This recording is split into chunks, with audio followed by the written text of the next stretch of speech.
No. Okay, Kammy's got a whole lot of perfect. vases above him. So, Bruce, we might just start with you.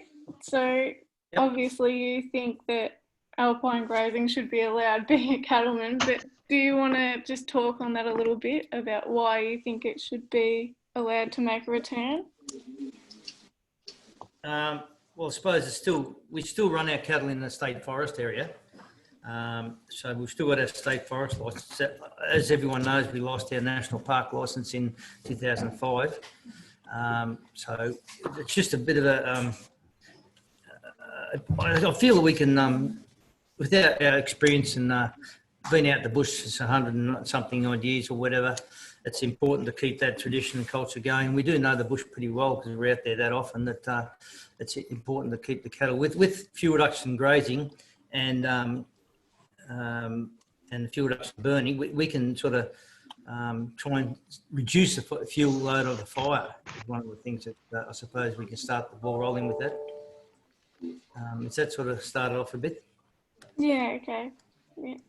And so do you want to go next, Cindy, and just talk to that a little bit? If you agree or disagree, where do you sit? You're on mute, Cindy. I heard the other day that there's no meeting that's held where somebody doesn't say you're on mute to someone. It's obviously a really tricky and a controversial issue. And, you know, it's easy to understand both sides of it. And for the cattlemen, you know, it's has the purpose of actually feeding their stock, but also keeping the fuel down. And then from the other side is about the environmental damage. And I think one of the things that's at the heart of it is that the land management in national parks is pretty lousy at the moment. And, you know, we're seeing national parks overrun, and you don't have to go very far, by blackberries and other invasive weeds and species. And I think that the cattlemen actually had played a good role in helping maintain that, getting on top of some of the blackberries, because they would not be just out with the cattle, but they would also be addressing some of the blackberry issues, whether that's spraying it or cattle might be, you know, walking around it and stuff like that. And I think that the lack of management of our national parks is really kind of at the crux of this as well. And the mountain cattleman was one of the techniques that's used. But at the moment, you know, you don't see anybody in a Parks Victoria white ute pulling out any of the weeds or getting rid of any of the foxes or anything like that. You know, our native fauna are really under attack by a lot of the invasive species, and parks are not managing that at all. And so I'm quite disturbed about the whole lack of action within national parks. You know, Cindy, one of the things that people tend to forget, and what we've come across in the last few years more so, is European wasps are causing a hell of a lot of problems up there that people don't think about the wasps. You know, we've been up there and they're attacking so many things up there that people have taken photos of butterflies, and when they developed this thing, here's a wasp attacking a butterfly, you know, and so these sorts of things that go a bit unheard of, because you think of the blackberries, the deer and all the other things, but the wasps are becoming a silent murder up there, really. They're becoming bad. Just, you know, it's another thing that people don't think too much about. I didn't know that. Yeah, oh, they're causing heaps of trouble with the visitors up there and all this sort of thing. So that's another thing that people from parks tend to forget. I've raised it a few times with them. It's a very hard thing to do. I mean, there's wasp nests everywhere, so I don't really know what they can do. We take dust with us all the time when we're up there, and we dust the nests we see and come across, which we do come across a bit because we're up there that often. But look, it's a bit of a problem, the wasps. Just a thought. Very interesting. And so Phil from the Victorian National Parks Association was also invited, but he can't make it today. So he's answered some questions that I also sent out to all of you as well. And he said that he thinks licensed stock grazing should continue outside national parks in areas where the impact does not conflict with state or federal threatened species laws. Kammy, what do you have to say about the cattle grazing and whether it should return or not? Yes, so the question was whether or not it should be allowed to continue. It is already in the lower areas, as Phil has stated, and Bruce. At this stage, I can't see a problem with that continuing, but I wouldn't like to see it resumed in the alpine areas.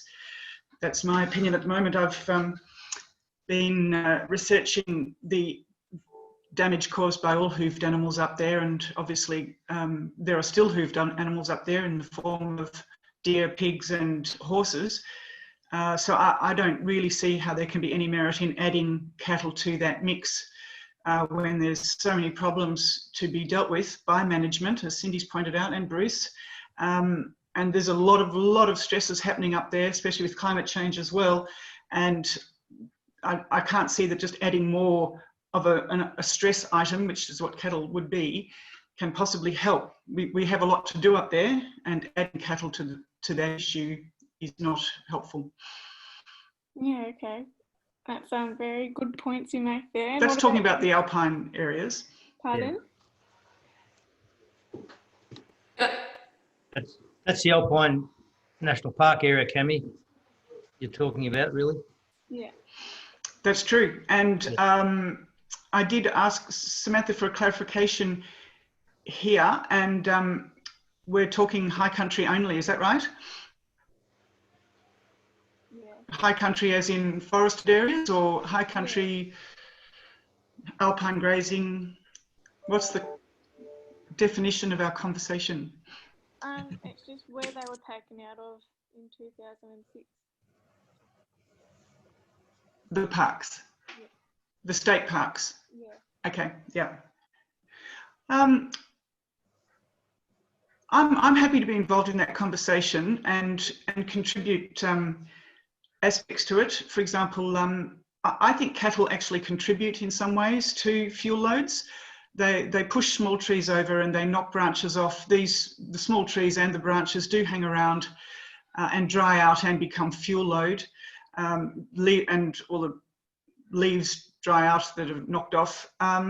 So they're little mini bulldozers really, and when a herd goes through, it's like a little bulldozing episode. Yeah, Kammy, the thing that often comes around to is it's you look at say Mount Buller, for example, and dozers are bulldozing ski runs down there and knocking trees over and different things. So I suppose cattle are a little bit different. They don't knock trees over, but it's a bit different when you look at Mount Buller and they're clearing ski runs for the purpose of making money, I suppose. So it's a little bit different, that sort of thing, the grazing part of it, where they spend a lot of time around the bottom of the trees and through that sort of thing. I just wonder, when you look at the ski runs, a bit different. Well, the ski resorts are a defined area under a different purpose and under different legislation. Obviously, if you're being very looking into ecosystems, they're not helpful to ecosystems. And as I said again, there are so many stresses on our high country, and these continue to increase actually. And the deer populations continue to grow.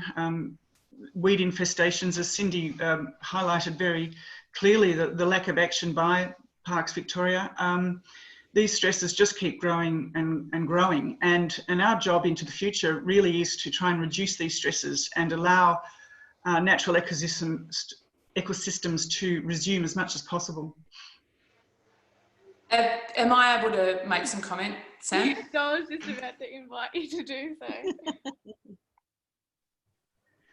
Yeah, well, it's great to see everybody who I've known over a long period of time, and to be discussing an issue that's very close to my heart. It was something that I raised in my first speech in Parliament nearly 9 years ago.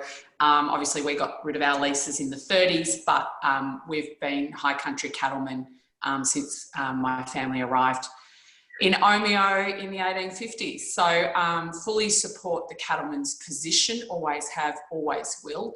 I have a background in science. I always prefer to use science as a method to determine public policy, rather than pick and choose when I use science. So I absolutely believe that we can manage fuel loads in a way that provides economic, social and environmental outcomes that will benefit not just the cattlemen, but indeed the Alpine area and also our broader communities.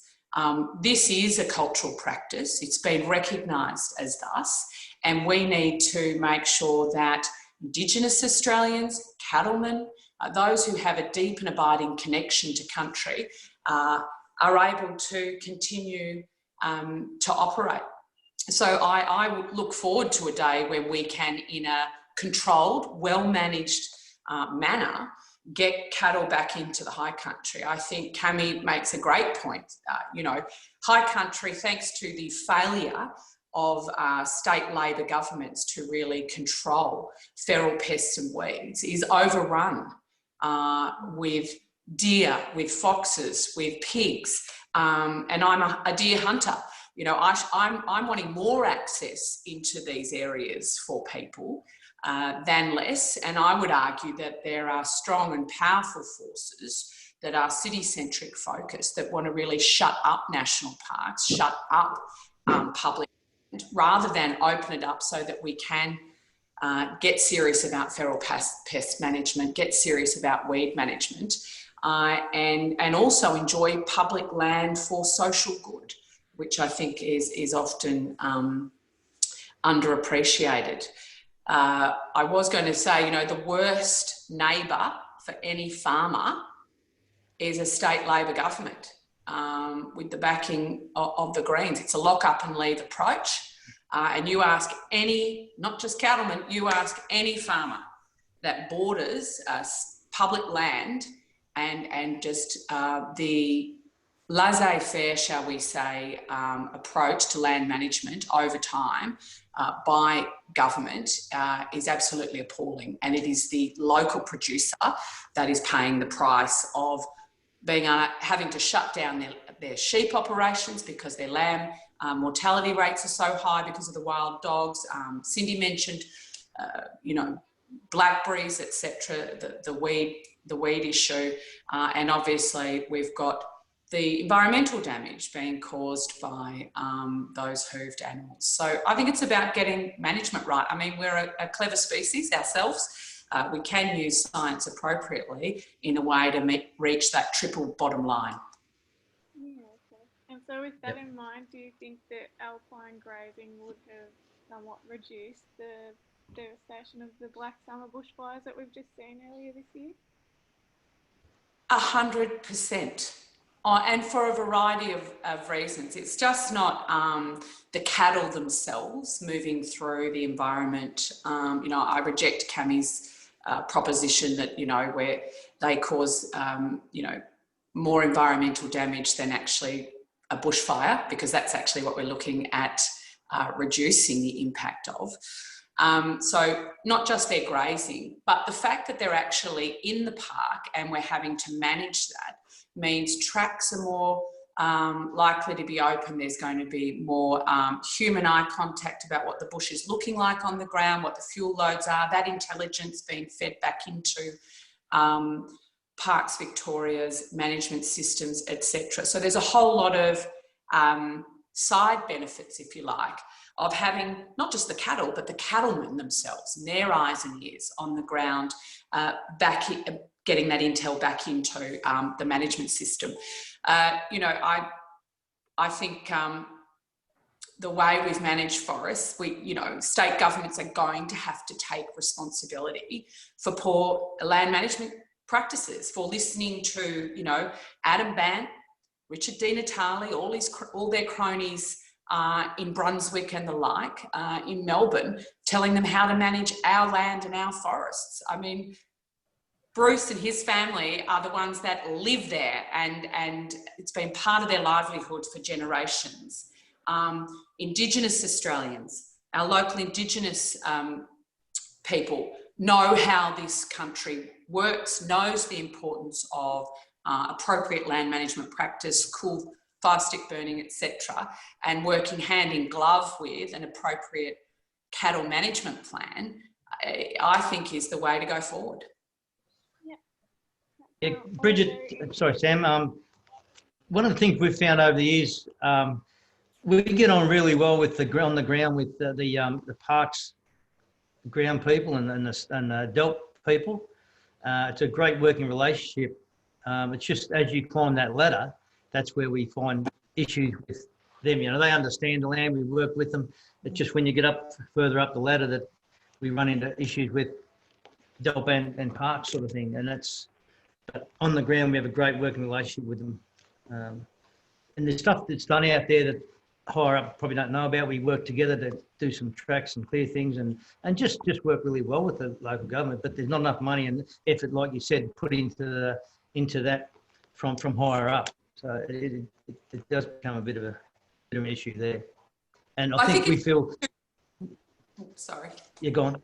Yeah, sorry. Well, I think it's two competing ideas, if you like, or ideologies about how you use public land. So there's it is public land, therefore the public should be able to access it, whether to graze cattle, whether to hunt deer, whether to four-wheel drive, or whether it is a lock up and leave ideology, which for me, and you know, the National Party, and I'm sure the Liberal Party for Cindy, is actually about that creates a greater danger for bushfire risk. Yeah. Because locking it up and leaving it is not it's just an easy way out. It's not a management tool at all. Lazy. Yeah. So, I was going to say, there's a sense here that people blame the lock up and leave ideology on city people who think that's how the national parks should be managed. But actually the lock up and leave ideology is based on funding, and the parks management has been underfunded and decreasingly funded over time relative to other areas. So state governments just seem to find less and less resources available to look after this and do the actions, because you know there's no income coming from the national parks. I mean, it's a vast area that needs a lot of looking after, and that will never ever equate to the money that it'll make. So it has to be like that's a really difficult ideological hurdle to step over. Leases. Get the cattlemen to pay for leases. Well, they never paid very much, and cattle prices have gone up now, Kammy. Cattle prices are much higher than they were in the past, so there might be room to move on that. See, Kammy, we people have got this idea that it's free adjustment, and a lot of you know, I talk to a lot of people about how lucky we are with free adjustment. Look, we pay for it, as you know, per head. It's not as what you'd pay down here, but the country up there is unimproved country, whereas you pay down here X amount for land down here, which is improved country. So it sort of relates relatively to what you're leasing, and that's all in the place. So we do pay for it. It is a thing that the government does get money from us. So and I just feel we're sort of unpaid rangers, if you want to sort of think like that. We're up there all the time, clearing the roads. I don't know how many times we clear roads and tracks and report back to them and clear culverts out as we're getting around. So it's, you know, we're up there probably 300 odd days of the year, really. There's only 2 or 3 months we're not there. So it's important, and it's great to have seen that the country come back from the fires, and it's a completely different thing before the fires. So just there, I just want to throw that in. Mm-hmm. I just wanted to touch on it. Oh, sorry. Definitely your turn to talk, Cindy.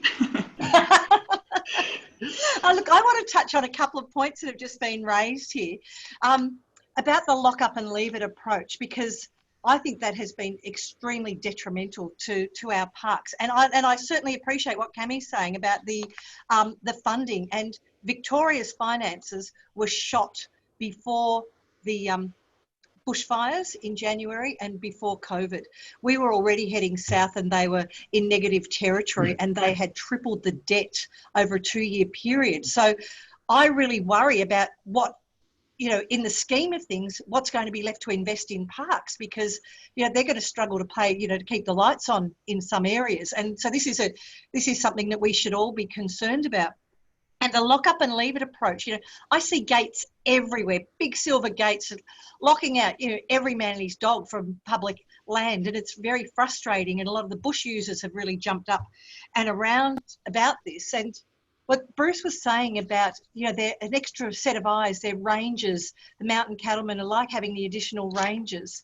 And, you know, Victoria's population has exploded over the last years, but those enjoying the national parks, I don't think has, because it's really, things have been locked up. And one of my former colleagues, who was also in the Mountain Cattlemen, Phil Davis, he regularly used to walk from Lacola across the top of the mountains to Mount Buller, and he would see, and he's done it for decades, he would bump into people, other campers, other hikers, and the last time he did it, he saw no one, I think the last couple of times. So, you know, that is being, you know, people are being locked out of that. People don't even see that as an option. So that really bothers me that, you know, we're locking it up and people aren't getting to experience some of the natural beauty we've got.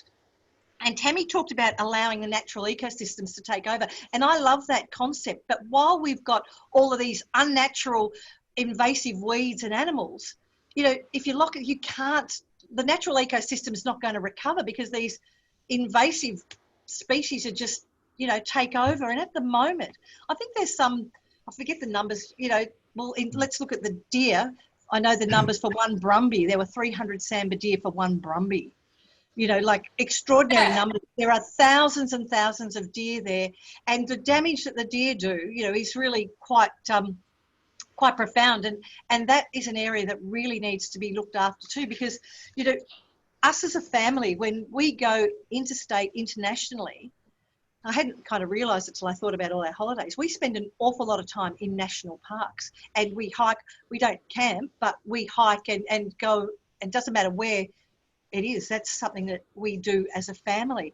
And I find it, you know, really kind of distressing that our parks aren't advertised to more people to get out and to enjoy them, rather than, you know, we just lock them up. And it is that extra set of feet. If you've got an extra walking track, you know, the rangers are with that walking track, you know, they have to actually attend to that and make sure that it doesn't become overgrown.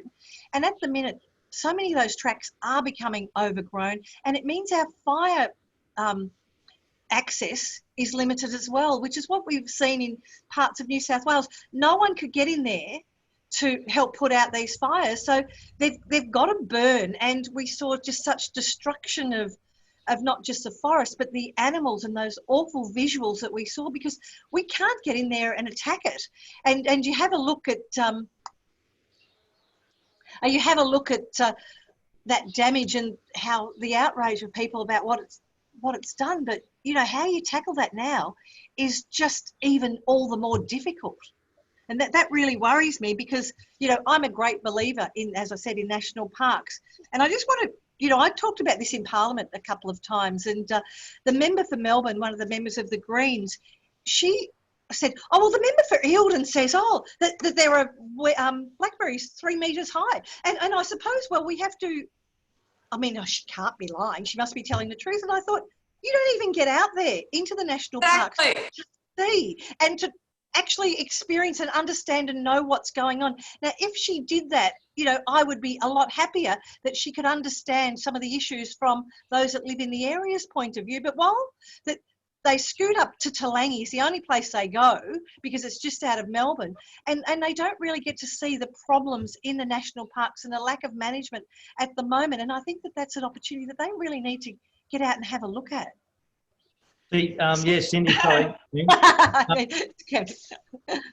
I was talking to the Forward Drive president, and he took Lily and Gozio out last year for a run around the Stirling, and it's a long story. It was supposed to be a longer trip, but they go around Stirling up to Craig's Hut, and she says to him, oh, I didn't know there's so many trees out here.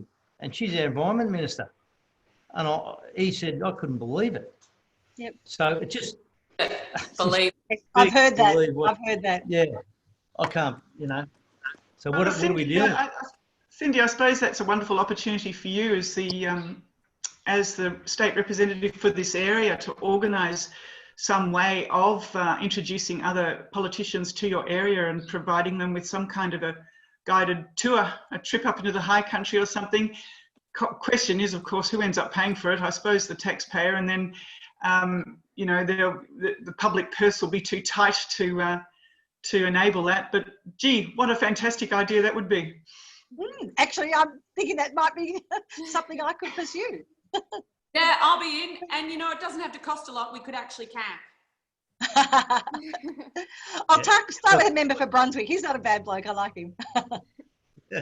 And just, we are running out of time, so I'll just head to the next question, which is, do you think that we could learn from Aboriginals and their bushfire management skills? Absolutely.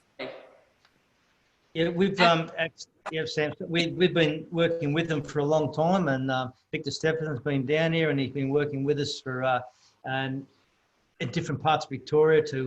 He's talked to us about stuff, and it's not much different to what we've been doing for a lot of years anyway. We've been lighting fires.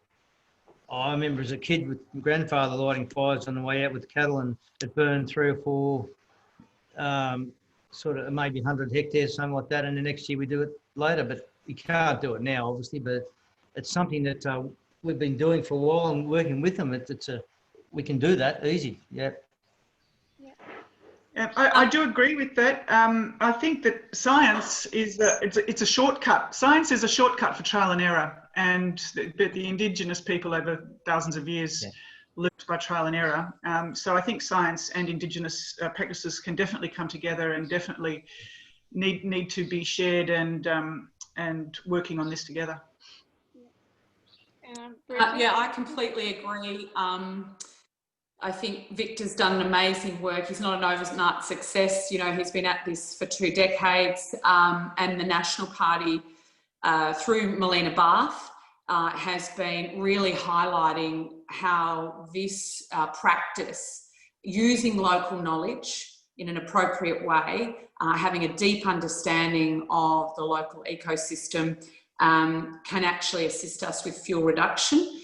And I'm really excited about how we might be able to use that to not just reduce fuel load and decrease our bushfire risk, but to actually use it to get the cattle back into the high country. And Melina Barth has been doing some good work on behalf of the coalition, not the National Party. The Liberals are very much behind that as well, Bridget. I've been Of course, Cindy. I've been out with Victor Stephenson, the expert who's come down from Queensland at various times, and he took everybody into the parks at Talangi, and he said, listen, what can you hear? And we could hear nothing. And he said, you can't hear anything. This is a really sick forest. And he said, there are no birds. Why are there no birds? Because there's no grass and there's no seeds. And why are there no other animals? Because there's nothing for them to eat. The whole ecosystem starts. And he said, you look at all of the mulch, the leaf litter, and he said, you might think that that's a good thing. But he said, pulled some of it up and said, look, all of these grasses underneath can't get through. And a stringy bark forest was being overtaken by wattle. And he said, not long, it's not going to be long before stringy bark is gone from this area. And if they had the cool burnings at the right time, so it's not like every year in March and September you do the planned burns, it's at the right time. And it might be a couple of times this year, and it might be not the next year, to work with that and to make a big difference. And there's so much opportunity. These guys have been doing it for 40, 50,000 years, and they know what to do. And I think that they've got some wonderful lessons for us. Now, I look at King Lake after Black Saturday and where that's at now, and the understory is just so thick. You couldn't get a kangaroo through that understory. It is just ridiculously thick. So if a fire breaks out again, I think we're probably in a worse position now, because you've got that step ladder up the tree to the tree tops, and this does concern me. So I think a lot of our opportunities are in areas that have even been recently burnt through bushfires, to manage that consistently going forwards, to not allow it to get to this big, heavy fuel load with what we've got in King Lake. And I really despair when I drive past the national park every day on the way to work, and it really it disturbs me. And I think that there was probably an opportunity lost. We know a lot more now about the Aboriginal land management technique, and it's just something that I think is such an easy way going forward, acknowledging there's places that it's just going to be too hard to try and do it. Because, Cindy, when we've, after the 2006 fires, it's only in the last 5 years or so, up on Stirling, around that area, we've started to notice the butterflies coming back. And when after 2006 and the fires went through there, you could ride through there, and the fire burnt 50 mil into the ground. So all the bugs and things that create life were gone. So a lot of the food source was down in the valleys, and it's only lately up higher that the trouble is that the canopy was burnt, and the whole grass litter and everything's changed the whole thing. So that was a hot fire, and that's what we're talking about. We don't want hot fires. Yeah, exactly. No. That's the whole thing. And what it destroyed in that 2006 fire is amazing. It burnt into the ground. That's how hot it got. And we've just seen it start to come back now, where those creatures are starting to come back, which is great. The whole noise of the whole bush has changed since the fire. It's getting different. Yeah. Well, Bruce, I'd be really interested to know yours and Bridget's perspective on the 2006 fires, because we did lose 800,000 hectares of the highest alpine, high country and alpine areas, and yet the cattle were only removed in 2005. So it could be argued that the cattle hadn't made any difference in terms of fuel loads up to that point. And the argument about fuel loads, I understand, is really politically about where fuel loads threaten settled areas. And I mean, while fires up there obviously threaten native species, and that's a massive issue, in terms of fuel loads versus being too close to settled areas, it's not really, probably not a political high priority up there. Sorry to cut everyone off. I think this meeting might end in a minute or so, just because it has been about 40 minutes. So I'm sorry if it cuts out. Sam, I saw him put up a notice to say the time was extended. Oh, has it? I received a note that he said time was extended. No? Well, I didn't know that. Yeah, I received that too. It popped up on the screen saying it's been extended a little bit. Oh, awesome. That's exciting. Well, then continue. We must be doing well. We're picking up what we're putting down. Yeah, exactly.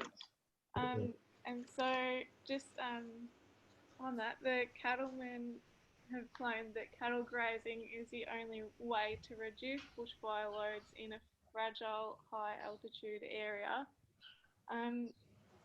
So where managed burns can't be conducted, obviously. Do you think that is fair? Yeah, Sam, probably we feel up higher in the snow gums is where we can manage the grass load and the fuel load. Look, you've got to remember, grazing will never will stop a fire. It just reduces the intensity and where it is. That's just the thing. So up higher in the snow gums, you're grazing through there, it can reduce the fuel load on the ground. And unfortunately, since the 2006 fire, the canopy is one of the most important part of the whole bush. It creates life in there all sorts of ways, and grass and the bugs and stuff like that. So we've lost a lot of our canopy from some of the stuff up higher. Down lower, the alpine, all the ash stuff and manna gum stuff, it sometimes needs a fire to go through, not a hot one. So look, it's an issue that we feel that we can reduce the fuel load up high, easier than say running a bushfire through it, the snow gums. Because once the snow gums are gone, if a fire goes through there again, it becomes an alpine desert up there. They won't grow back, and you can see now up there they're all growing up from around the bottom of the trees, and they're having another go at life.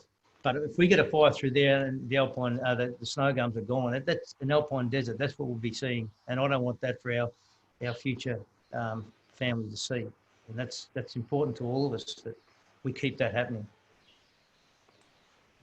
Yeah, Sam, I don't hear the cattlemen saying that cattle grazing is the only solution to reducing bushfire risk. I think it's part of a holistic approach that will include, obviously, resourcing parks appropriately, but also having a regulatory environment that encourages public access to public land, forestry, like just making sure that we can get our four-wheel drivers in, our hunters in, our cattlemen in, our hikers in, and all of that will actually, I think if you do it in a well-managed way, contribute to reducing not just fuel loads, but the risk of bushfire.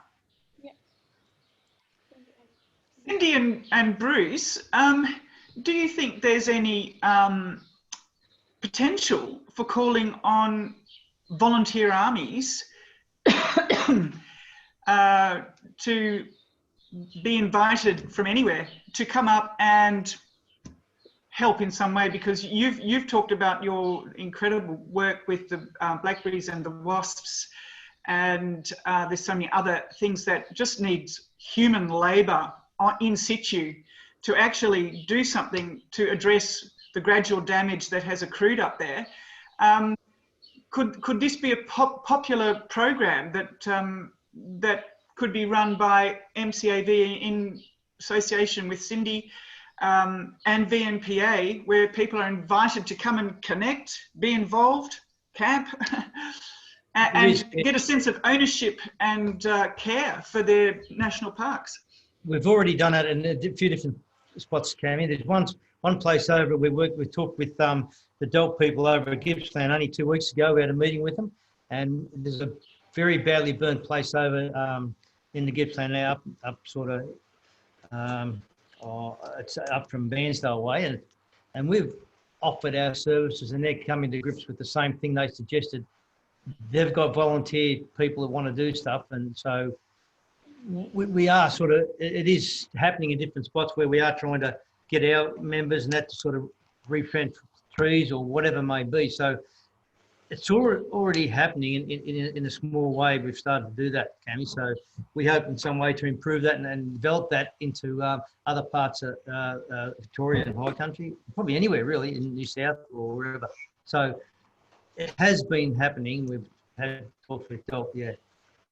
I like that idea, Kammy. I think that's something that can get legs. Yep. A few years ago, I went to Narberthong where there was a holly outbreak. And, many decades ago, there'd been somebody planted a lovely English garden. Oh, here's a holly, isn't it beautiful? And it had escaped across the road and down the road a little bit, and it had got out of hand. And I remember there was a bit of a Green Army type thing happening there. I can't remember, it might even be corrections, I can't remember. But the damage that the holly had done and overtaking everything, and it was only on a few acres. It wasn't a huge block. And I just thought, oh my God, how are they ever going to get on top of this? It was such an outbreak. It was the worst thing I'd ever seen. And I worry that, there's so many areas of national parks, but maybe we should look at targeting, an area that's really popular with tourists or easily accessible for families, and do something like that in those areas first of all. So, you've opened up a small part and have that, really worked on. I can think about that. Yeah, you would really find people in all communities prepared to work with you on that, I'm sure. Yeah. I think we also have to, I think it's a great idea, and I'll put my hand up to go to the first episode or tranche of that sort of work. But I mean, today we're discussing High Country Cattlemen, and it is actually a business. It's not a community service. They're a great community organisation, but at the end of the day, this is part of their business model, and we need it to be profitable too, as well as accessible. So grazing cattle to get them fat to take them to sale is sort of the end game. And one of the side benefits is obviously that local knowledge and intelligence that they get being up there for so long, but also the action of the cattle themselves grazing. And one of your questions, Sam, which we haven't addressed yet, was the romance and, you know, considered tradition of all that. I do think that's been carried forward very effectively by families like Bruce's that have continued with trail rides, and they've made a love of the bush and the high country available to so many people in that way. And a lot of the original families have used their lease areas for that purpose, which has been very positive. It's a great way, Kammy, to talk about this issue when you're riding along, and other issues with how the lack of say money goes into it from the government, all this sort of stuff. So it is a great way when you're out there riding along with them, and people can ask you questions, and you're really in amongst it, and they can explain how the fire burnt that or burnt this and how it's come back here, and just that sort of thing. And it's a great opportunity, you're right, for us to show. I didn't think that probably when we started, but as you get into it, you do sort of realise how people are interested, and they're actually out there in amongst the bush, and you can feel it, especially since 2006 and the fires, and you can see people were coming back for 10, 12 years or more, and they see the change, the whole noise change. Back in 2006, the noise got away from you. Now the grass, everything's coming back. It's just so different, the noise, and birds are coming back. So it's great over the period of time to see that come back, and we can show people that. So it gives us an opportunity to talk about this issue. Kammy, we've found it's a great way to educate people, I suppose. And so do you think that there would be... But we might be doing that for a while with this COVID thing, I think. Yeah, no, I don't think... I don't know. I think that was a really interesting question, the romance, the tradition.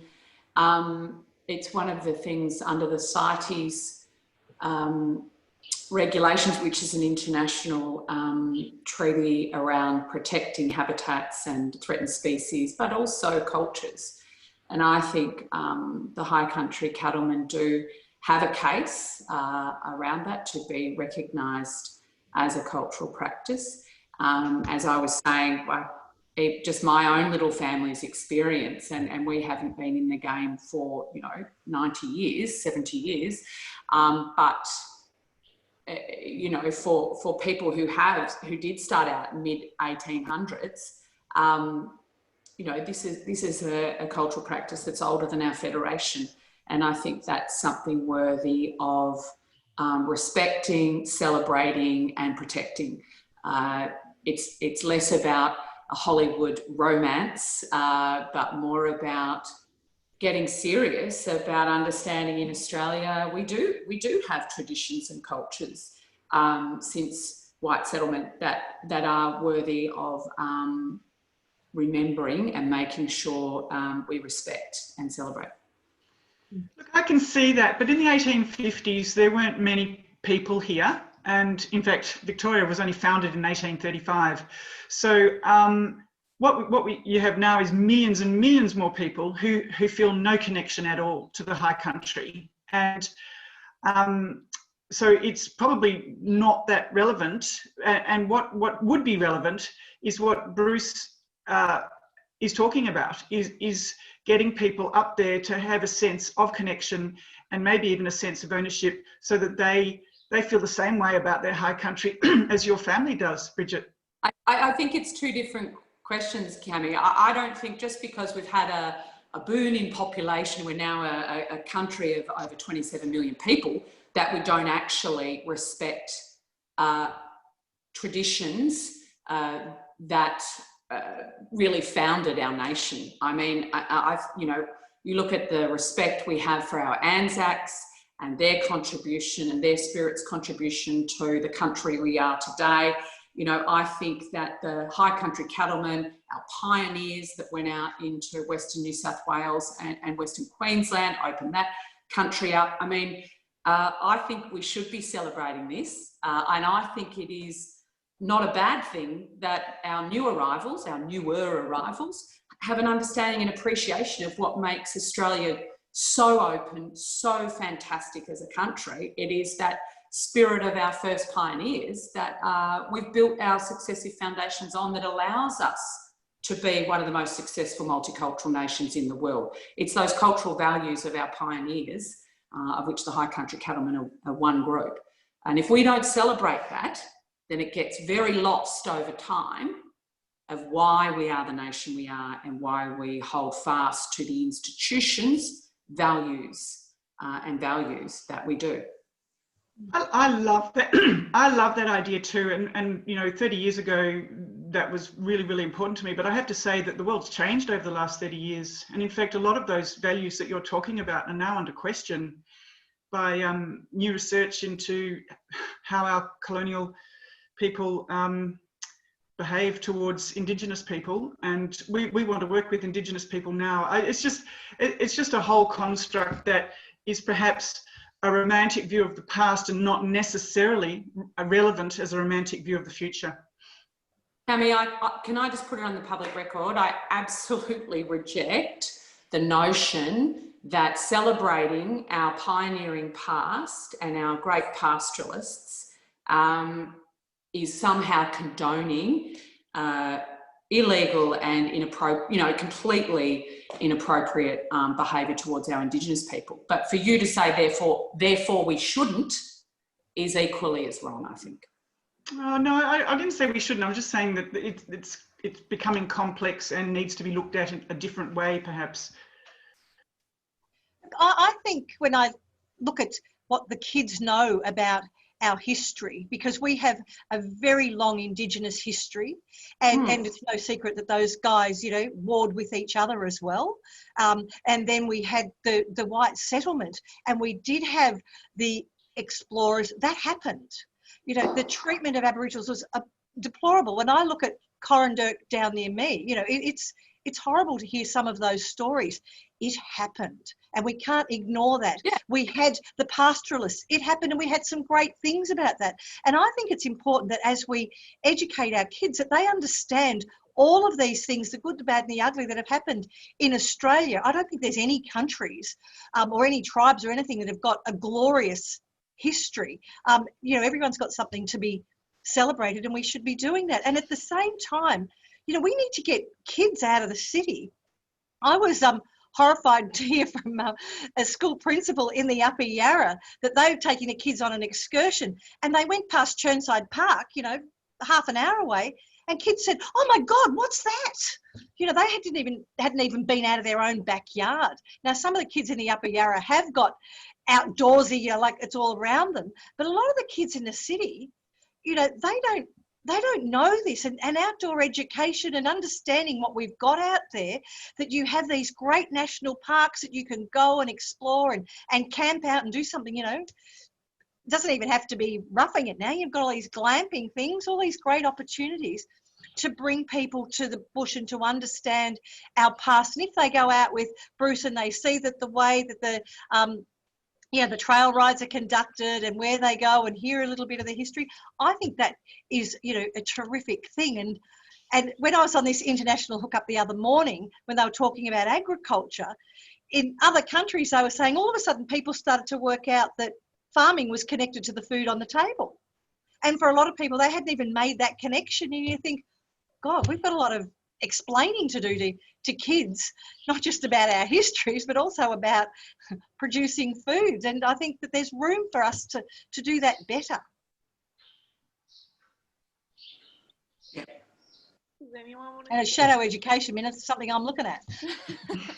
Compulsory tours of the high country. Yeah, that would be digging out very... weeds while you're there. Being part of the Cindy, volunteer army while you're there. Vote one. I do a lot of talks to schools when they come up, and it's surprising how many questions they ask about, obviously, cattle, and it's hard for them to put into the fact that that's a steak walking over there, or that's the chop out of the, a lot of them don't know. I agree, and the more I do talks of schools, that is one of the issues, that they don't understand where a lot of the stuff comes from. So yeah, it is. Education is pretty important. Bridget?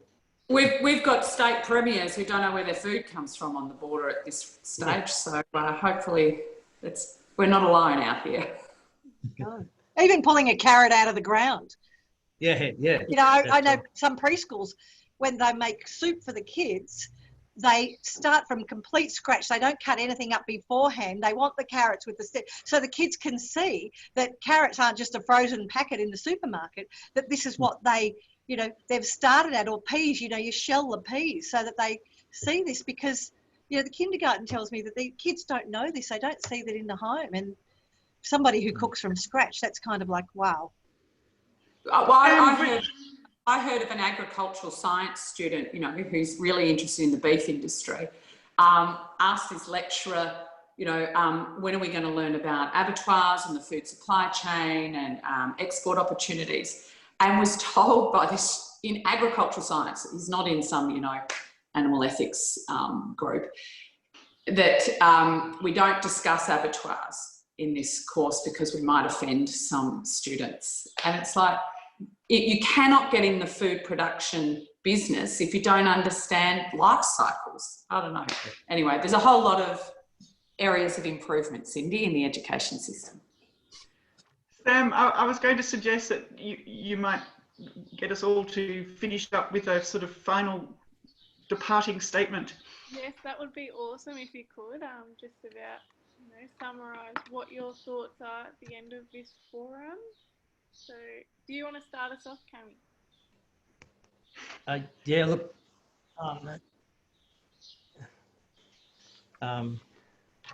yeah, I didn't hear all that. Sam, what was that, the last? You dropped out a little bit. I didn't hear the last. Sorry. Round it up. Pardon? Yeah.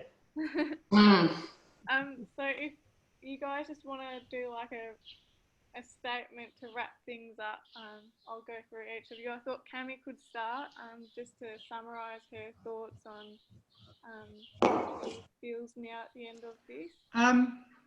Well, maybe I should go in the middle. Sure. I'm happy to start. Look, I think the mountain cattlemen played a very important role, not just in Victoria's history, but in part of the land management in our national parks. I think that's important, and it's important that we look at innovative ways, perhaps, to manage the land without, you know, huge funding, because that looks as though it's going to be behind the eight ball. And I think that we've got a lot to learn from our Aboriginal forebears who have done such a remarkable job over a long period of time. It's a lot to offer there too. Yeah, no, thanks, Cindy. Sam, I'll go if that's all right. I agree there, and I just think we can. We have been working with the Indigenous people, and I just feel we can, with our experience, and we're still there. And what we can offer to the land is very important. Over the years, we've been up there, and yeah, I just think we can help a lot in that way, given the opportunity. Well, I'll go next. So Bridget, do you want to go? Do you? Because No, I can wrap up I don't after mind. all of you. I thought Bridget might like to dispute something that I might say. So, yeah, look, in summary, there's an enormous amount we can do together. There's an enormous amount we can do in opening this up to more people to love it and want to care for it, because if state governments don't have the money, we need people.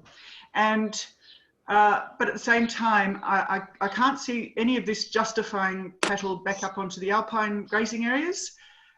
We haven't even talked about you know, what happens to mosses and water distribution and galaxious fish or anything like that, and that's a whole nother area. So I'll stick with that. No one has said anything that has convinced me that cattle need to be back up in the high country, as in the Alpine grazing areas.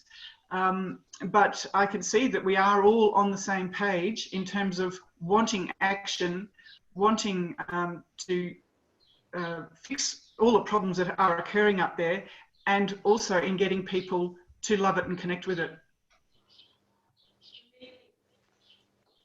Well, Sam, I just want to say thanks to the Mansfield Courier for actually hosting this forum. I think it's really important in a liberal democracy such as ours, despite COVID, get different views around the table to solve some of our really challenging problems. And for those of us that love and care for the high country, which everybody on this Zoom does, you know, it's really important that we look at how we manage it going forward, particularly given the devastating fires we've been having of recent times. So I obviously unequivocally support high country cattlemen back into national parks. I have my whole life, and at a political level have done whatever I can to facilitate that. And I hope to one day see that happen before I retire. But that will require a change of government at the state level at the very first step. I'm really encouraged by the state coalition through Melina Barth, the Nationals Legislative Councillor for Eastern Victoria's leadership on the fire stick contribution of Indigenous Australians. And I think that is a practice that we can look at expanding.